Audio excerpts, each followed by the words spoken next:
A história de Jonas é uma das narrativas mais conhecidas e fascinantes da Bíblia, encontrada no livro de Jonas, no Antigo Testamento. Ela trata de temas como obediência, arrependimento e misericórdia divina. Jonas e a missão de Deus.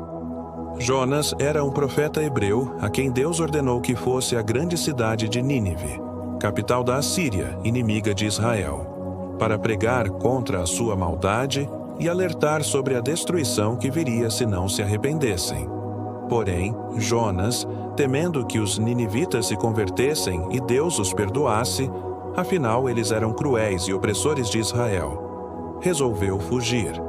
Em vez de ir para Nínive, a leste, ele embarcou em um navio rumo a Tarsis, no extremo oeste, possivelmente na Espanha, tentando escapar da presença de Deus, a tempestade e o grande peixe. Enquanto Jonas estava no navio, Deus enviou uma violenta tempestade que ameaçou afundá-lo. Os marinheiros aterrorizados clamaram a seus deuses e perceberam que Jonas era a causa daquela calamidade. Jonas confessou que estava fugindo de Deus e, para salvar os outros, pediu para ser jogado ao mar. Relutantes, os marinheiros finalmente o lançaram às águas, e a tempestade cessou imediatamente. Então, Deus preparou um grande peixe, tradicionalmente chamado de baleia, que engoliu Jonas, onde ele ficou 3 dias e 3 noites. Dentro do peixe, Jonas orou arrependido, e Deus ordenou que o peixe o vomitasse em terra seca. Jonas em Nínive e a misericórdia de Deus. Dessa vez, Jonas obedeceu e foi a Nínive, uma cidade enorme que levava 3 dias para ser atravessada. Ele pregou: em 40 dias, Nínive será destruída. Para sua surpresa, os ninivitas creram em Deus, proclamaram um jejum e se arrependeram, do rei ao mais humilde cidadão. Vendo sua sincera conversão, Deus teve compaixão e não destruiu a cidade. Jonas fica irado e a lição final. Jonas, porém, ficou furioso. Ele queria que Nínive fosse punida e reclamou com Deus: Eu sabia que tu és misericordioso, por isso tentei fugir. Deus então fez crescer uma planta, uma aboboreira, para dar sombra a Jonas e aliviar seu aborrecimento. No dia seguinte, porém, enviou um verme que destruiu a planta, deixando Jonas sob um sol escaldante. Jonas ficou tão abatido pela morte da planta que desejou morrer. Então Deus lhe disse: Você se compadeceu de uma planta que não plantou, e eu não deveria ter compaixão de Nínive, onde há mais de 120.000 pessoas que não sabem distinguir o bem do mal. A história termina com essa pergunta poderosa, mostrando que o amor e a misericórdia de Deus se estendem a todos, mesmo aos inimigos. Lições principais.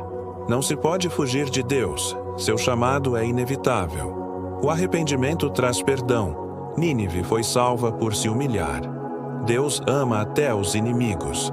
Sua graça é maior que nosso preconceito. A obediência deve vir do coração. Jonas cumpriu a missão, mas com ressentimento. Essa história é também um símbolo da ressurreição de Jesus. Mateus capítulo 12, versículo 40. Pois Jonas passou 3 dias no peixe, assim como Cristo ficou 3 dias no túmulo antes de ressuscitar. A fuga de Jonas, um coração resistente. Jonas não fugiu apenas por medo dos ninivitas, mas também por orgulho nacionalista. Os assírios eram conhecidos por sua crueldade. Esfolavam vivos seus inimigos, empalavam crianças, etc. E Jonas preferia vê-los destruídos a lhes dar uma chance de arrependimento. Ironia divina. O profeta que anunciava o juízo de Deus para outros não conseguia enxergar seu próprio pecado de desobediência e falta de compaixão. O grande peixe. Castigo ou graça? O fato de Jonas ser engolido pelo peixe pode parecer um castigo, mas, na verdade, foi um ato de misericórdia. O peixe o salvou de morrer afogado. Foi no ventre do peixe que Jonas se arrependeu de verdade. Sua oração em Jonas 2 é um salmo de louvor e súplica. O 3 dias e 3 noites simbolizam um tempo de purificação antes do recomeço, assim como a ressurreição de Cristo. Curiosidade.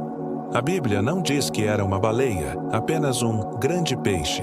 possivelmente um tubarão-baleia ou um animal sobrenatural preparado por Deus. O arrependimento de Nínive. Milagre inesperado. Nínive era uma cidade pagã e violenta, mas, quando ouviram a mensagem de Jonas, todos creram desde o rei até os animais, que também foram cobertos de panos de saco em sinal de luto. Jonas, capítulo 3, versículos 7 e 8. Não houve sinais miraculosos, apenas a pregação simples de um profeta relutante. Isso mostra que o poder está na palavra de Deus, não no mensageiro.